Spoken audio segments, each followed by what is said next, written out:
Assalamualaikum warahmatullahi wabarakatuh. Nahmaduhu wa nusalli wa nusallim ala rasulihil karim amma ba'd. Teman-teman semua, dalam video kali ini kami akan sedikit meluruskan apa yang telah disampaikan oleh Ustadz Khalid Basalamah dalam salah satu video yang telah beredar di media sosial dan banyak di-share atau disebarkan oleh orang-orang Salafi Wahabi. Dan ini dampaknya nanti akan sangat berbahaya apabila dipahami oleh orang-orang awam.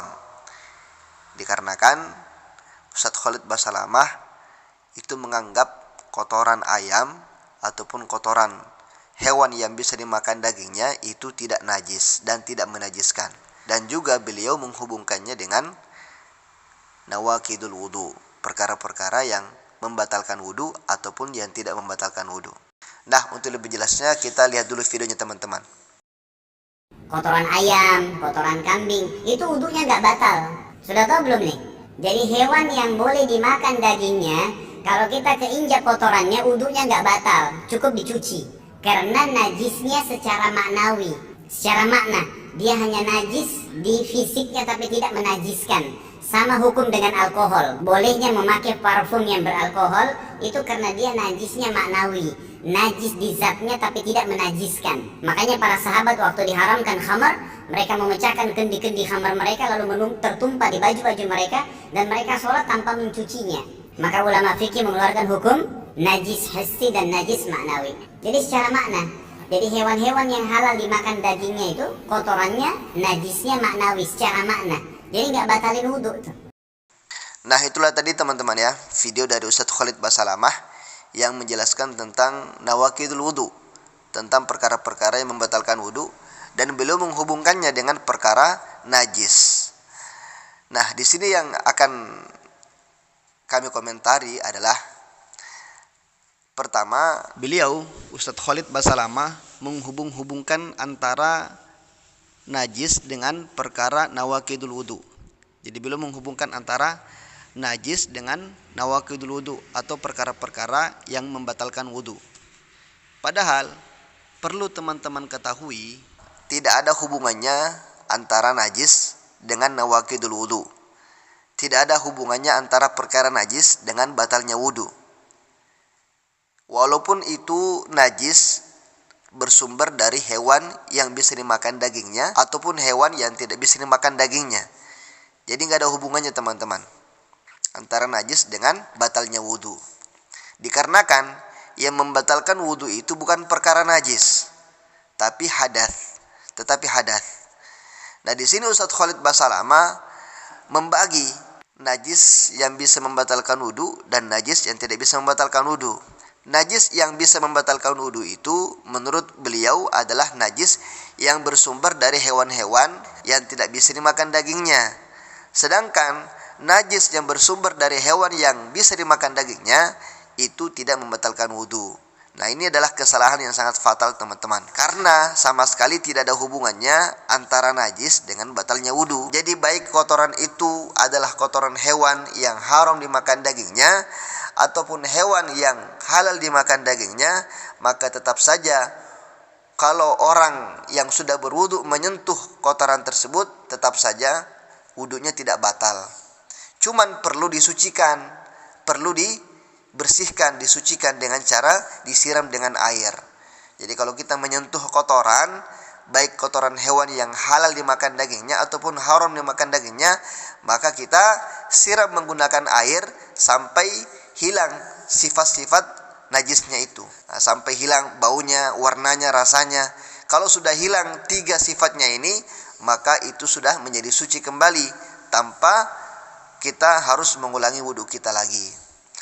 Nah, adapun najis-najis yang bersumber dari hewan anjing dan babi, itu khusus dia, cara membersihkannya khusus, karena najisnya itu tergolong najis mubalaghah atau najis yang berat. Maka cara mensucikannya, dia disiram dengan air 7 kali, dan salah satunya itu dengan debu. Jadi itu yang pertama, tidak ada hubungannya antara najis dengan batalnya wudu. Kemudian yang kedua, Ustadz Khalid Basalamah mengatakan kotoran hewan yang boleh dimakan dagingnya itu termasuk najis maknawi kata dia. Najis maknawi. Najisnya itu tidak secara hissi, tapi secara maknawi. Jadi najis tapi tidak menajiskan. Beliau menyamakan dengan alkohol. Alkohol itu juga adalah najis maknawi. Dia najis tapi tidak menajiskan, hanya secara makna saja. Sehingga walaupun kita memakai parfum yang mengandung alkohol ketika sholat, maka tidak masalah, tidak batal sholatnya, karena najisnya secara maknawi saja. Nah, beliau menyamakannya dengan kotoran hewan yang boleh dimakan dagingnya. Jadi seakan-akan beliau mengatakan begini, walaupun kita sholat dan menempel di baju kita itu kotoran ayam atau kotoran kambing, maka sholat kita tidak batal, tetap sah, karena najisnya itu hanya secara maknawi saja, najis tapi tidak menajiskan. Nah, ini adalah pendapat atau narasi yang sesat dari Ustadz Khalid Basalamah. Kenapa?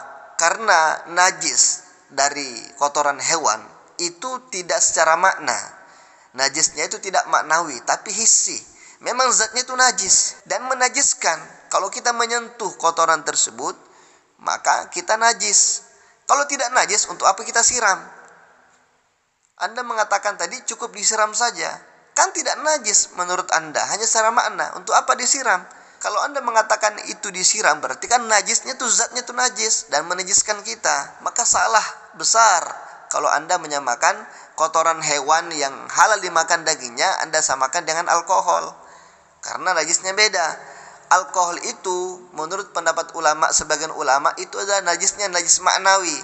Sedangkan kotoran hewan, baik hewan itu bisa dimakan dagingnya ataupun tidak bisa dimakan dagingnya, itu najisnya secara hissi.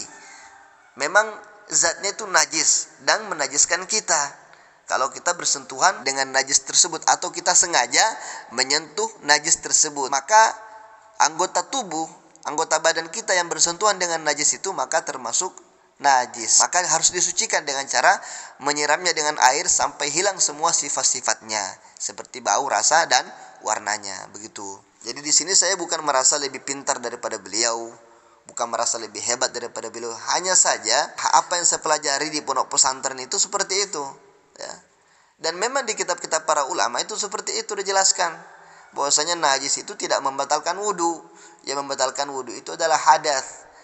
Hadas, ya. Hadas itu seperti buang air kecil, buang air besar, kentut, atau bersentuhan dengan wanita janabiyah dalam mazhab Syafi'i, itu membatalkan wudu karena termasuk hadas.